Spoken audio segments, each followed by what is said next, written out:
All right. How's everybody doing? Everybody get lunch today? No super long lines downstairs? All right, well, awesome. Welcome to our class on the Antagonist. For those of you who don't know, my name is Kevin Ikenberry. I write alternative history and military science fiction. I have 20 books published. I'm a hybrid author. I have a traditionally published book through Bain Books, and then the rest of my books are through small and independent press. In my day job, I teach all the time, so you're going to see that I actually kind of like this stuff. Be prepared for bad movie references and all sorts of other things, but that's just kind of the comedy factor. Hopefully, at least it's the comedy factor. I retired out of the Army in 2016 as a lieutenant colonel. I was actually medically retired. The way to leave the service is not to have a skin-eating bacterial infection that tries to eat a leg. It's not what you want to do.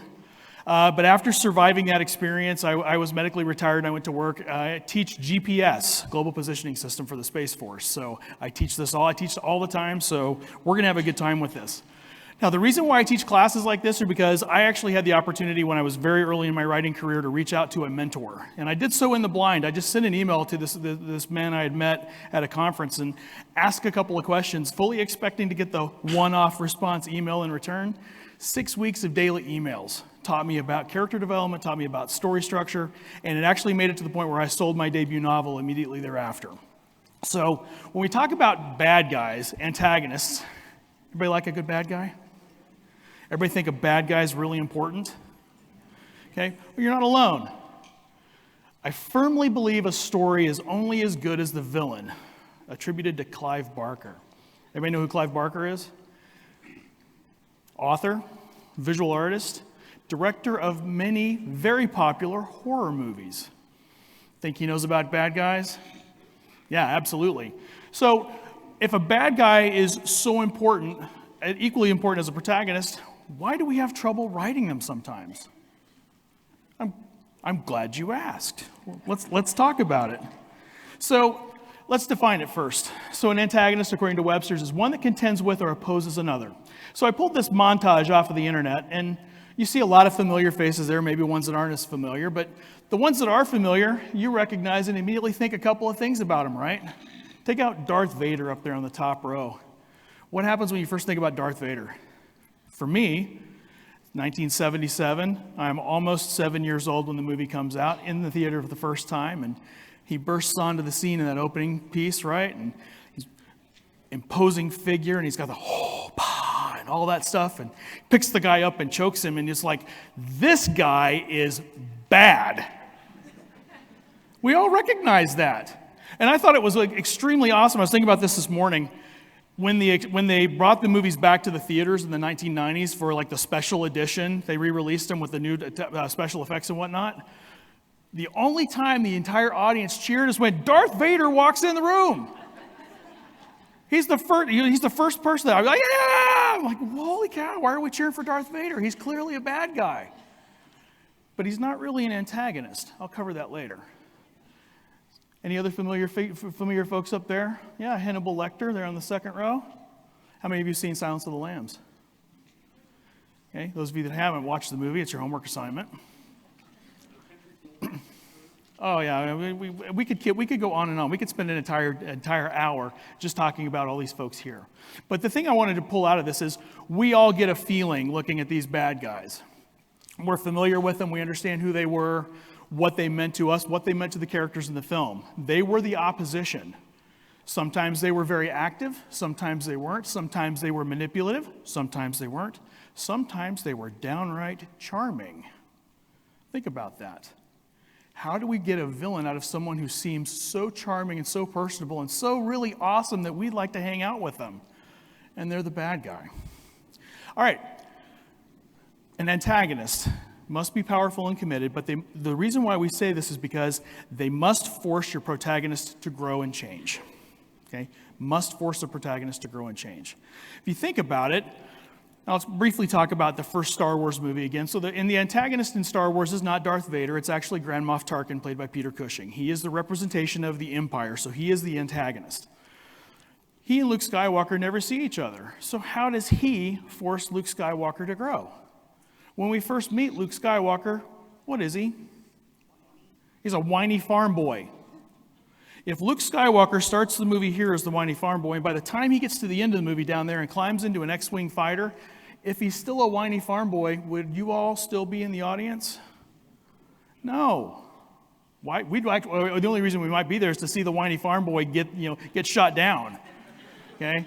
We see Luke Skywalker change over time. Even though he and the antagonist never come face to face, Luke has to grow and he has to change over the course of the movie, because if he doesn't when he gets down there, we don't buy him as the hero of the Rebel Alliance. He has to change. So that's what we're going to talk about as far as this is concerned. Now, when we break down an antagonist, there's 4 common types. And sometimes, depending upon where you look on the internet, you might see 7, 10, or 12 different types of antagonists. Not going to get pedantic. These are the 4 we're going to talk about today. So we have our villains, we have our conflict characters, we have natural forces, and then the protagonists themselves. So we got Cruella de Vil there. Villain, right? Powerful, committed. There's a couple people shaking their heads. Maybe, maybe not. But is that how she's portrayed? Yeah, she's portrayed as a villain. Got Jack Torrance down there from The Shining, which takes place about an hour from where I live in Colorado. There's no way in hell you'll get me into the Stanley Hotel, period. Okay? No way in hell. Got invited to a writer's conference there. I was like, nope. Okay? But our villains fill out these typical ways. So let's briefly talk about them. So when we talk about our villains, we talk about the most powerful, the most iconic, the ones that we're always seeing in the face of a villain. So I could have gone with any number of folks, but I pulled up Voldemort here, and I pulled up the Joker with the hat tip to the animated series. We lost the voice of Batman in the animated series last week, Kevin Conroy. But we think about these guys, and they're always the villain. They always seem bent on power and destruction and all these things and manipulations. We see them being, again, powerful and committed. They have this power, and they are committed to the way that they see things happening. Does that mean that they're bad because of the way they see things happening? Not necessarily. We'll talk about it later, but most of our villains are not 100% pure evil. They're not being chaotic and evil all the time just for the sake of being that way. They have reasons. Some of them actually have very sad reasons for the reason they become a villain. So we tend to see them as sociopaths, megalomaniacs, and all those things. Why do you think that happens? Because those are distinctions against our own moral compasses, right? We know what's right and wrong, except when it's going down to the food court and trying to choose what you're going to have for lunch. Okay? Well, we understand right and wrong. Okay? When we talk about antagonists, our antagonists are going to be on the other side of the moral compass from our hero. And I'll break down an example for that for you later on. And we think about other classic villains. I mean, again, the list goes on, but you think about maybe Maleficent from Sleeping Beauty, obviously portrayed as a villain, even though in the movies that have come out about her later on, a little bit more of a sympathetic character. Annie Wilkes from Misery. You're all writers, right? Have you all read Misery by Stephen King? Anybody not read it? Oh, that's homework assignment. You're going to be a writer, you got to understand that one, okay? I'll just leave that one there. But we get the idea of villains, right? They're the ones that we always think about as being the antagonists for our heroes. But we've got other ones, conflict characters. I just happened to pull a couple from Pixar movies. So this is Mr. Huff from The Incredibles, who's the head of the company that Mr. Incredible works for now that he is no longer a superhero. And when, say again? Yeah. You think about him, he's always nagging Mr. Incredible. Always on him about, you can't do this, we can't do this, it's all about the profit, it's all about the machine, whatever else. And all Mr. Incredible wants to do, even as a insurance worker, is to help people. And he's always running into his boss. So that's a little bit more of an antagonistic relationship. We can kind of see that one, but he's not a true antagonist. What about Buzz Lightyear? Buzz Lightyear introduces conflict. And the reason why both of these guys are conflict characters is because they're interrupting the protagonist's life, and they're facing them down and standing in their way of the normal way that our protagonist wanted to do things. Mr. Incredible wants to be the hero. He wants to help people. There's that great little sequence when he has the little old lady in front of his desk, and he's like, I can't tell you what to do, but you got to do this, and this. And she goes downstairs and gets her insurance claim filled. Buzz Lightyear arrives in Andy's room, and what does he do? He thinks he's really Buzz Lightyear, and he kind of takes things over. He kind of just drives the narrative. He ends up getting everybody on his side. What does that do to Woody? Woody's pissed. No, this is interrupting my perfectly normal, awesome, structured, orderly toy room. Instant conflict. And all they're doing is standing in the way of the protagonist from doing their normal things. Okay, so they're not quite a villain, but they're creating this conflict. Anybody read Pride and Prejudice? Lady de Bourgh. She is a conflict character because she just likes instilling conflict wherever she goes. Some other classics, again, from the Batman animated series, Harley Quinn. They're just conflict characters. They're standing in the way of the protagonist doing their normal things. All right, natural sources. Jaws is obvious. Big shark, bad. Okay, nobody's seeing Baby Shark right now. I'll throw you out, okay? Natural forces are obviously having some type of a beast, so think of Jaws, think of Moby Dick, think of a kraken or a giant squid, anything along those lines, like the giant squid from 20,000 Leagues Under the Sea, right? All of those are simply natural sources. But I've got Mark Watney from The Martian over there. Mars, right? Can you breathe on Mars? Nope. Mars have any air pressure at all? It's like 1/100th of what we have. So he can't breathe. He's going to have to grow his food. He's all by himself. He's going to have to figure out how to, in his words, science the shit out of things so he can survive. But here's the point about this one. When as part of my background, I actually worked at U.S. Space Camp in Huntsville, Alabama for a while. I actually ran that program. And while I was there, I worked at what we had was the Aviation Challenge program, which taught kids how to be high-performance jet fighter pilots. And a friend of mine was our head land survival instructor. He's a retired Green Beret, served 3 tours in Vietnam. Phenomenal guy. And he would tell the students, 80% of a survival situation like Mark Watney's facing is your will to live. 80% of it is your will to live. 10% is on your equipment and 10% is on your skills. But 80% is on your will to live.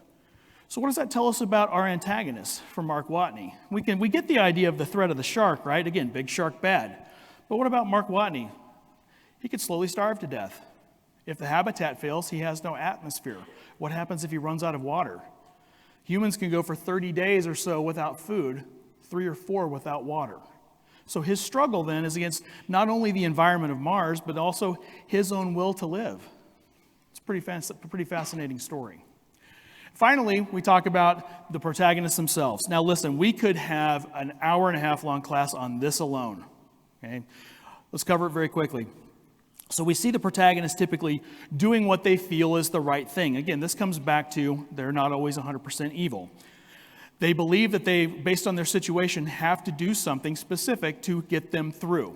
And what they end up doing with good intentions turns them bad. Everybody's familiar with the phrase, the road to hell is paved with good intentions, okay, or the road to perdition is paved with good intentions.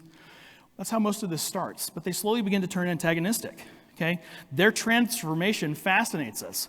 That's why you have movies back from the 1930s, the old monster movies like the Wolfman and such. They fascinated us because you have the fine, upstanding citizen who becomes the beast. Dr. Jekyll and Mr. Hyde, anybody? We're fascinated by this dichotomy that we could become our own worst enemy. And so when we see characters like V from V for Vendetta and Walter White, of course, from Breaking Bad, we watch this, and we watch them essentially devolve over time, and we're fascinated by the choices that they make because their once pure moral compass and knowing what's right and wrong totally goes the other direction. And that's one of the things that makes them a character that we want to follow. The biggest thing about antagonists you got to remember is this, if my clicker will work. Every villain is a hero of their own story. So first things first, if you have not picked up a copy of The Writer's Journey by Christopher Vogler, add this to your toolkit. Everybody's familiar with the concept of the hero's journey from Joseph Campbell, the monomyth. What Vogler did was he took Campbell's original 16, 17 points and distilled them down to 12 points for writers. And it really works very well. But Vogler is exactly right here because our villains are the hero of their own story. Let's think about going back to Walter White on the previous slide. Chemistry teacher has cancer, wants to take care of his family, becomes a drug dealer. Wait a minute. How in the world did that happen? He is trying to do what he can for his family, but he gets sucked into this world and again starts to kind of devolve in the way that his moral compass is pointed because he's trying to do everything he can to take care of his family, but he's also becoming this rising crime lord. Okay? Very interesting and fascinating stuff. So we have to keep in mind this because if we have a villain that's not the hero of their own story, they're 100% evil. And do we typically buy that? No, we tend to see and hope for pieces of redemption in our villains. So how do we create one? So I'll be honest, this is a book that I am still digesting. This is Story Engineering by Larry Brooks. It's a fascinating read. It gets very in-depth, and if you're a story structure and character development nerd, I love this stuff, okay? Now, what Brooks does is he breaks this down into 3 dimensions. So I'm going to walk you through them so you can see what we're going to do. I've seen a couple of folks taking pictures of the slides. I have an opportunity for you at the end. I have a text message number that you can text, and I will send you a PDF. So no problem. I will make sure that you have the slides.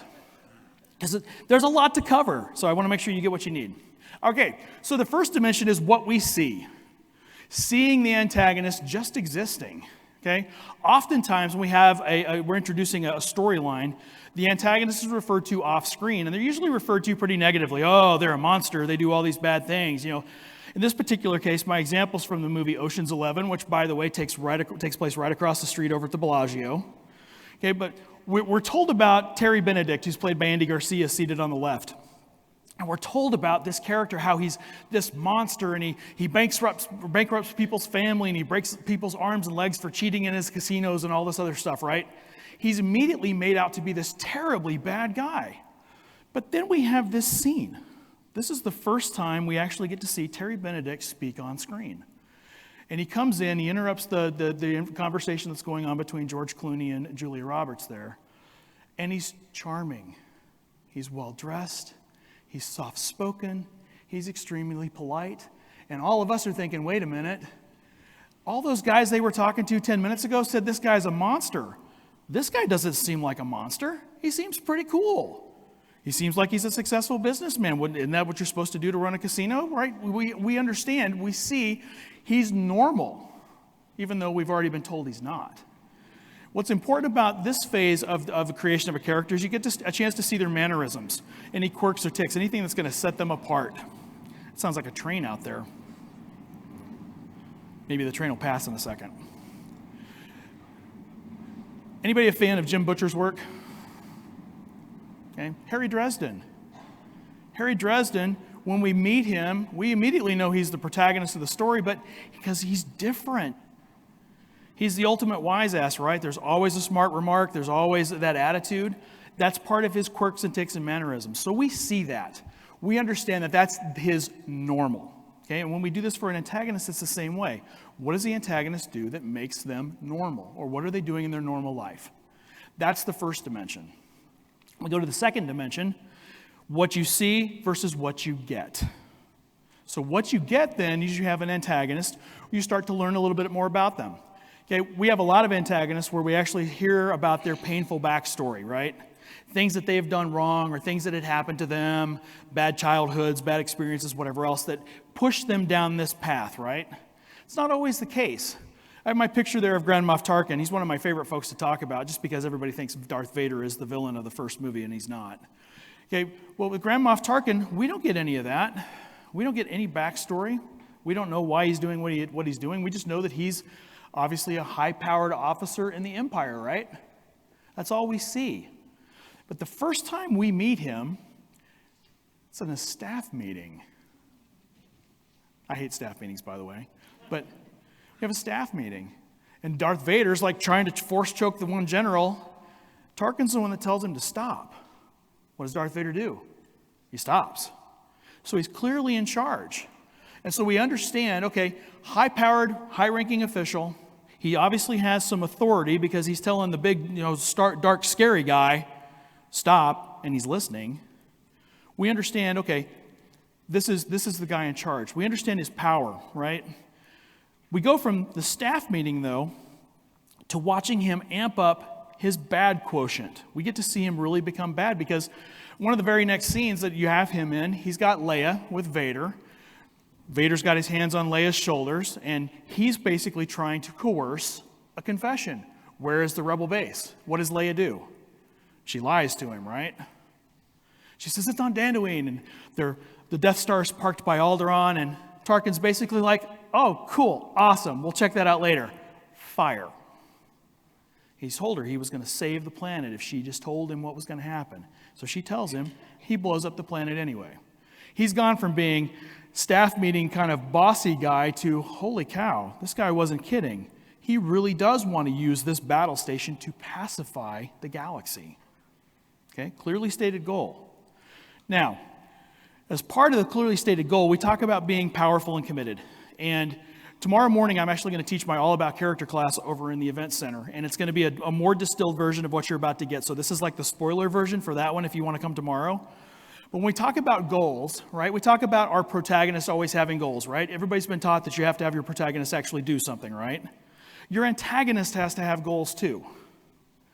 And they have to be exactly diametrically opposed to that of the protagonist. So let's think about Luke Skywalker versus Grand Moff Tarkin here. Luke Skywalker has 3 goals in the movie. He wants to destroy the Death Star. He wants to save Princess Leia. And he wants to become a Jedi like his father. Those are 3 things that are stated in the course of the movie that become Luke's goals. We look at Tarkin's goals, guess what? They're exactly oppositely opposed. He doesn't want to destroy the Death Star. He wants to use it to pacify the galaxy.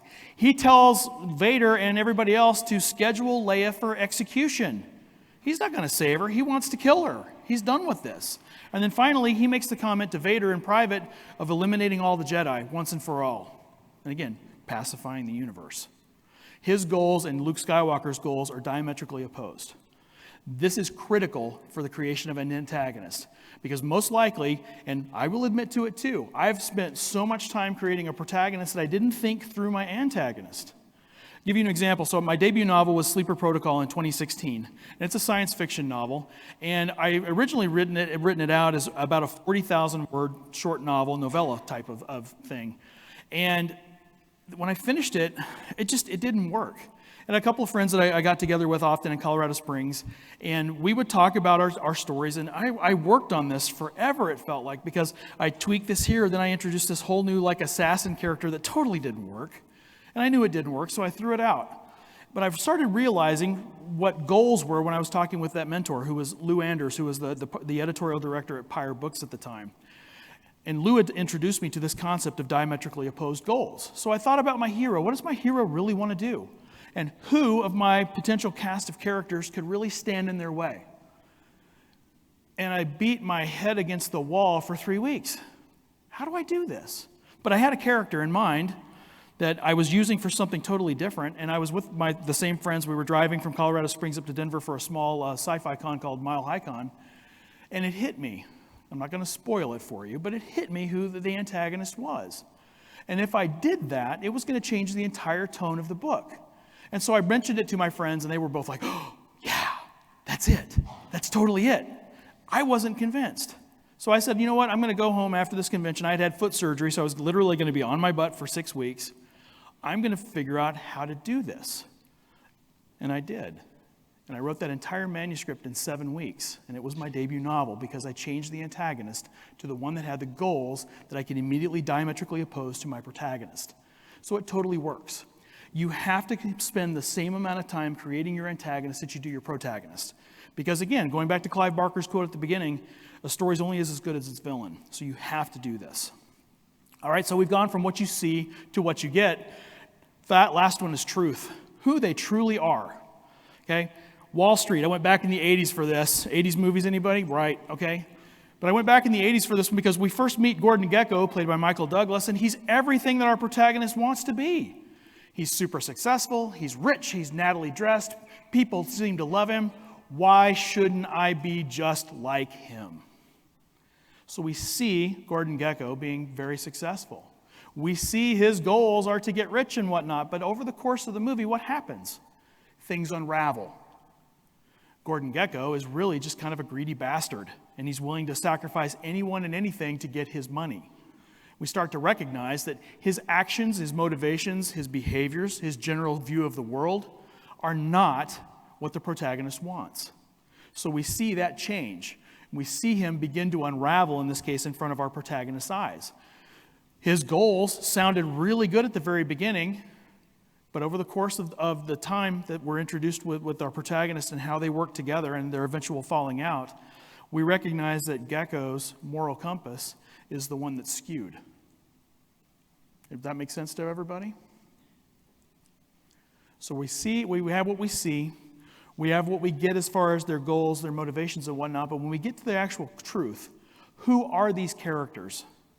This is where we really get down to the nuts and bolts of what our antagonists are and how they act.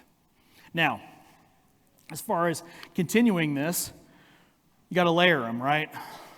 Onions have layers, ogres have layers, antagonists have layers, okay? So you have the idea of what you see. Most of the time, if you hear somebody say, well, those characters were really shallow, you're only getting what you see. You're not seeing the character anywhere outside of normal because you just see them as the villain, right? You go back to the picture of the Joker. You immediately see him as the villain. I just tune out everything else. He seems to be a shallow character. And there's a whole lot more to the Joker and a lot of those other villains that we talked about than just what you see. The visual is their normal.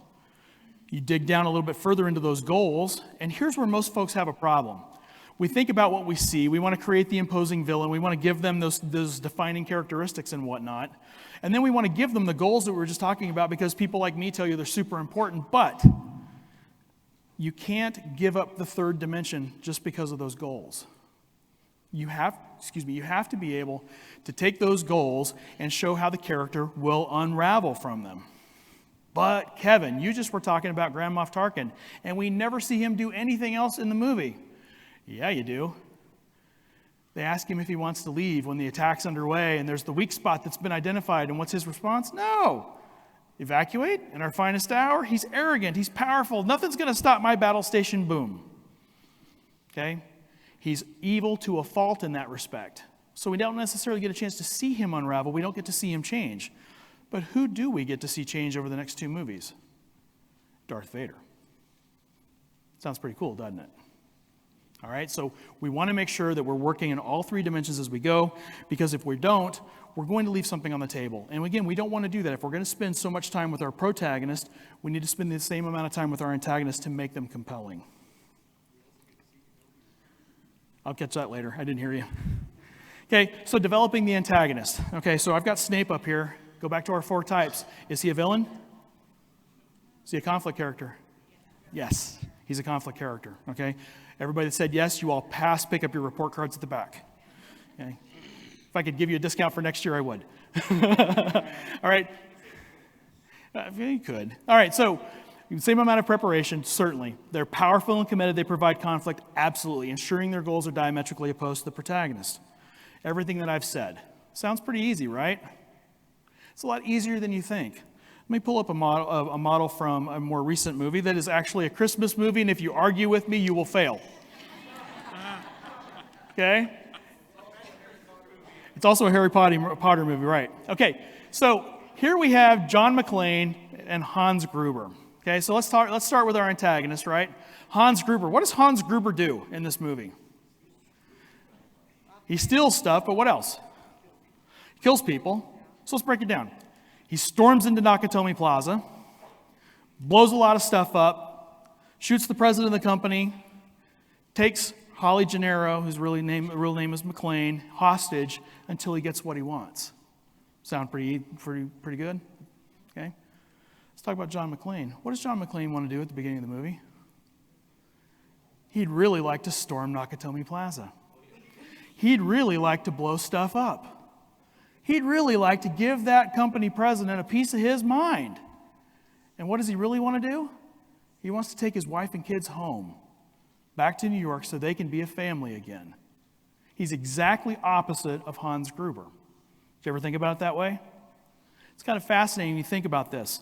Making our protagonist more alike than different. Because if you spend time creating your protagonist and you spend the equal amount of time creating your antagonist, guess what's going to happen? You're going to find new ways that you can make them work against each other. And the things that you plan for, or the things that you visualize in your planning process, or the things that you're typing on the page as you're writing from the dark, you're going to find ways that I can actually make this relationship a little bit different. What happens if my hero is more alike with my antagonist than I thought? But Kevin, let's go back to Batman, since you like Batman, which I do. How's Batman and the Joker alike? They're both a little bit insane. I'd absolutely agree with that. Joker is the representation of chaos, right? Batman wants to be the representation of law and order. Okay, instantly opposed. But they're also a little bit crazy. I totally agree with you. A little bit crazy. Okay, but they're also driven, right? They're committed. They're powerful. Wait a minute, Kevin, are you saying Batman might be a little bit of an antagonist? Yeah, I am. Because most of your protagonists, if you looked at them a different way, they would be the antagonist to your antagonist, right? If the antagonist is the hero of their own story, they got to have a bad guy. Who's that bad guy? Your hero. Okay, fascinating. I have a question back there. There's a microphone right next to you if you wouldn't mind coming up and ask. And please, if you have questions, please use the microphone so everybody on the live stream can get that. So wouldn't you say the same argument could be made for Jim Butcher's Harry Dresden? Absolutely. Absolutely. And if you think about it, any good pair of protagonists and antagonists that we've talked about, or any that are on your mind right now, yeah. Again, if the antagonist is the hero of their own story, their bad guy is your hero. And you have to view that relationship in that way. All right? Now, I talked about this before. They're never 100% evil. Okay? Even Walter White, going back to Breaking Bad, we see him at the beginning. He's a family man. He wants to take care of his family. Over the course of the series, he continues to really want to do this, but he's failing to do so in the same ways that he did before. So he's never 100% evil. And if you get all the way to the end, which I won't spoil, okay, at the end, he does a little bit something redemptive. Okay? A little bit of redemption there at the end. So he's not 100% evil. Again, we don't want them committing villainy for the sake of villainy. Okay? That gets old and repetitive. If you have the villain that you don't see a different side of, you don't get a little bit of insight to, they become a shallow character to your readers, and we don't want that. You don't want your reader throwing that book across the room or changing the channel or anything along those lines. I see you got a question here. If you don't mind, would you move to the microphone? Because that would be super. I just want to make sure that everybody on the live stream can hear. So while he's walking back there, again, the more you know about your antagonist, the more you know about your protagonist, and vice versa. So if I'm learning about my antagonist as I go, I should also be learning about my protagonist. And what should be happening? We talked about growth, right? If my protagonist is growing, who's also growing? My antagonist. Okay, what's your question? I have a question. You said they shouldn't be 100% evil. You wouldn't consider the Joker or Hannibal Lecter to be 100% evil? I don't. Here's why. So let's start with Hannibal Lecter. Hannibal Lecter starts off being, he's the personification of evil, right? This guy eats people. But he's also very charming, isn't he? Very manipulative. By the time you get to, if you have not read the third book, Hannibal, he's totally a sympathetic character. He's totally a sympathetic character. He goes through this transformation from Red Dragon through Silence of the Lambs to Hannibal, where he's gone from the personification of evil to, man, I really feel for this guy. I actually want to see him win. It's kind of crazy how that works. The Joker, same way, if you go back through the Joker's history, and again, that's another 2-hour conversation on comic books. Huge geek. If you want to talk later, we will. Okay? But you go back to Joker's backstory, Joker is not 100% evil. A lot of his reaction is the fact that he lost what he had before. And so he's responding to that with chaos because he couldn't make sense of it, which Batman makes sense of things. Sound good? All right. Next question, please. Yeah, would you change anything about how you approach that if you, say, have a group of protagonists? And in this series, it's changing from protagonist to protagonist, but it would be the same antagonist the whole way through? As long as your antagonist, again, has those goals that are diametrically opposed to the protagonist as they change, you're all right. Because, again, you have to keep them being the villain. So if you move from one hero to the next, that hero has to have goals that are, again, opposed to where that antagonist is. And if the antagonist is changing over time, that next protagonist, their goals have to change alongside what the antagonist is doing. Okay? One more question. Yes. I write romance, and so in romance, the antagonist is usually the other partner. So would you add or take away any tips or information to that dynamic? Not at all. Everything we're talking about is genre agnostic. Okay? Totally fits across just about anything. It just depends on, again, how committed you are to the protagonist and the antagonist. Okay, couple of things of caution, okay? And I can tell you this from experience. Failing to do enough to set up your antagonist, your book will never get started. Okay? You may think you have written the best beginning of the next great science fiction novel. If you don't do enough with an antagonist, nobody's going to care. What is going to get my protagonist moving? When we talk about things like the hero's journey and other story structures, right, where there's this big moment, okay, this catalyst or this fateful decision. That decision is usually made by the protagonist in response to the antagonist's actions. Okay?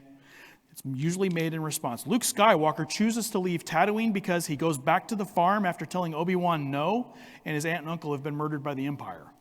That's his catalyst. That's his decision at that point.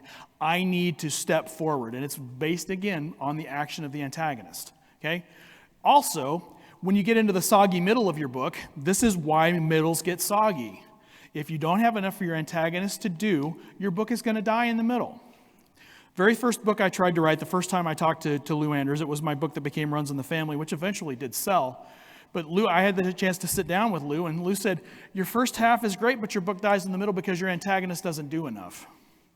How is the antagonist continuing to drive the story forward? And again, as things are happening, the antagonist is pushing on the protagonist and forcing them to grow. How many of you have heard the concept of try-fail cycles or yes-no cycles? Okay, good. You're excused from my class tomorrow morning. Everybody else, I'll see you at 8. Okay? Because we're actually going to talk about that because we see our characters leveling up. They succeed, then they fail, then they succeed, then they fail, but they're still learning and growing. They're getting stronger and stronger and stronger to get themselves through the rest of this story. Okay? We have a couple folks lined up for questions. So when you have like longer series or books with like dual protagonists or multiple characters, can you ever have like multiple antagonists throughout? Absolutely. And would the layering change or? I don't think it's going to change. I think what you look at, though, is going back to the 4 types. Do I have a villain? Do I have some conflict characters? Do I have a mix thereof? Because most likely you're not going to have them all be pure villains. You're going to have some conflict characters. There may be some natural things that are influenced there. And again, those characters' decisions from your hero's perspective might be turning them and their moral compass to the wrong side. So you can totally do this across multiple antagonists or versions of antagonists. I totally think so. Thank you. No worries. How would you address it with a Jack Reacher type series where your main character isn't changing that dramatically in each story? But is he? I'm not trying to play devil's advocate here, but so we think about a character like a Jack Reacher or a James Bond, right? Doesn't seem to change, doesn't seem to have anything happen.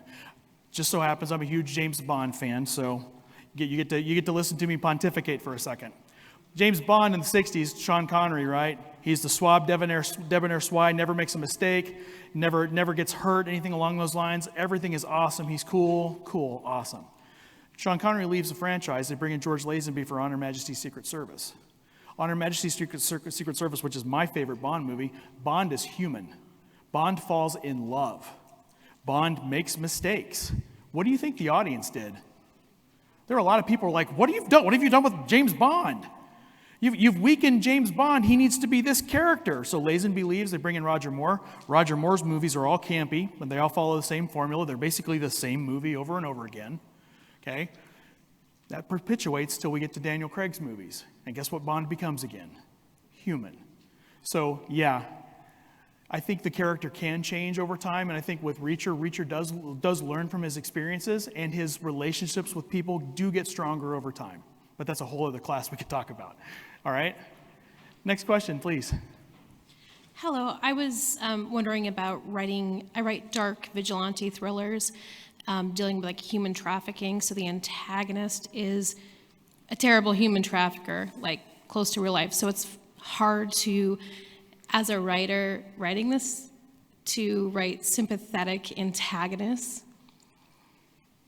So I think what you're dealing with there, your antagonist has some history, right? Human, I would assume. So yeah. Had a family at some point, experienced love, experienced rejection, experienced different things that we all do. Those are things that make them a little bit sympathetic. So they're not 100% evil. They've had happy times. Maybe it's just not top of mind to them. Does that make sense? Yeah. So it's there. It's just how you bring that out and show it to your audience without beating them over the head with it. Thank you. Okay, no worries. Hi, I'm Amy Nova. I write paranormal romance. Can you talk for a minute about how to make a villain, an antagonist who is a force of nature or non-sentient, three-dimensional? Like, how do you give them goals? So how do you give a natural source roles? Well, if you think about, let's go back to the shark in Jaws, okay, just as a visual example. Visually striking, understand it sets fear into people's heart just by the viewing of such, right? Where Jaws, both the book and the movie do this is both through rising tension. Because as things are revealed about the shark, as we see different things, we get different imagery, it starts to scare us as the audience. And so as you're going through this with that, adding those dimensions, it's not just about what you see. What's the goal, right? What do we get? And then what is the truth? Is that really an unstoppable force of nature? Dig into that. Show us how deep it goes. Show us that it could just be its natural instinct, right? Let's think about King Kong. Okay, we'll go all the way back to the one in the 30s, right? King Kong is just a natural beast, right?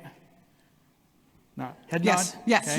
Okay. So we see him in response through what's done to him, and it all comes out of fear and reaction, and all of that bubbles up to the very end, and that's how the story ends, is him being fearful at the top of the Empire State Building, trying to defend what he thinks is his, and then being killed. So he goes all the way to the end. Okay, so to restate that in a different way, so you're saying that when you have a force of nature as an antagonist inside the story, their dimensionality is actually created as a like inside your protagonist's reaction to Yes, that. it comes through your protagonist. Okay, Because you're cool. seeing that fear is coming from the protagonist. Go back to the ocean in Robinson Crusoe. As every time Crusoe tries to go out, something different happens in the ocean. So there's constantly this change that he has to overcome. And when he thinks he's overcome it, he goes out again. Guess what happens? Something new happens. And so he's introduced to a new depth, a new feature of the villain, if you will, and he has to adapt and try to overcome that. So yes, it does come through your protagonist. I'm sorry if I got you confused. No, like just so that's straight in my head. So like the evolution of the antagonist that is not, that is a force of nature then is really in the journey of the protagonists, like butting up against that force of nature. I think that's certainly a major part of it. Okay, great, thank you. No worries. Okay, we're down to about 2.5 minutes, so I think I've got time for both of the last questions. If you'll let me do one thing. Okay, remember this one. Okay, remember this quote. So let's do your last questions. Go. So I'm sort of struggling right now with an off-page antagonist. So my main character knows the antagonist, and they have a very different relationship than what he is with everybody else. And as she is trying to sort of like peel the onion of the mystery, we find out that maybe he's been doing things, but we never have his POV.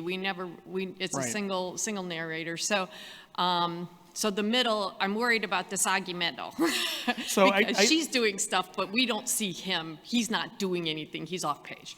So even if he's off page, though, what he's doing, if you're making those progressively harder and you're ramping up that dramatic tension, you'll get there. Okay. So make sure that you're not going to have them doing the same thing over the course of the middle. You're going to make things harder as the mystery unravels. So you want to make sure that your protagonist is stepping up on those obstacles, even though they may solve this piece and uncover something else that's a bigger mystery. They're still moving forward and gaining more information so that when you have that tension runs its course and you have the big reveal at the end, you don't lose the audience. Okay. Thank you. Yeah, no worries. About 1.5 minutes. I just wanted to follow up on the question about this writing the series and like the villains in the series. What is your best advice on that? Like, what we're doing Monster of the Week, one overarching villain, henchman? Like, what's the best way to kind of handle that in the like 5-book long series? I think what you're going to do with a longer series in the creation of a good antagonist, it depends on where you're going to reveal your true antagonist, because most of the time your real antagonist will have minions, right? So we think about the real antagonist from the first movie, Star Wars, it's Tarkin because he's the representation of the Emperor. So the emperor is completely off screen. So, but we know he's out there. We know that he's the guy that's running the empire, but we just see what's happening locally on the Death Star. So the concept of using minions and underlings could certainly work. And then it just becomes, what do I want to reveal over time? What's the logical end with the antagonist in the first book, and then the second book, and so forth, as you build up and, again, reveal the antagonist. Does that make sense? Yep, thank you. Okay, so in my last few seconds, if you'd like a copy of the slides with my notes, please text this number with one word story structure. It doesn't have to be caps or anything along those lines. It will ask you for your email address. We'll email you the presentation within about 24 hours. And then if you've got any questions, anything along those lines, please feel free to hit me back on email. This brings me to the end of my time. Thank you all for coming. If you've got any questions, I'll be down front for a little bit. Thank you very much.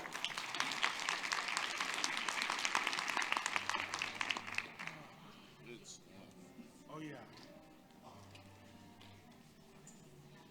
While you're writing, I'm like, where am I going? The story upside